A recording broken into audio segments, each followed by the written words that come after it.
So, what made you actually start your food truck business? Yeah. So my setup is I do jerk chicken burgers, as you can see, and we've got cured juices. Cured juices, got the cucumber, we've got the sugarcane and lime. This is what we do, organic juices. Okay. This is what we do. Okay, So so yeah, I'm in here, Chatsworth Street Market. Been here for about a year and a half now, and yeah, it's nice to come out to see the local community.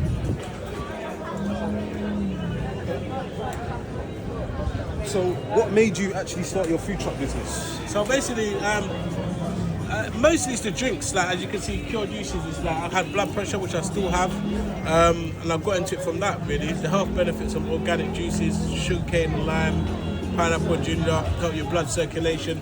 That's why I got into it really.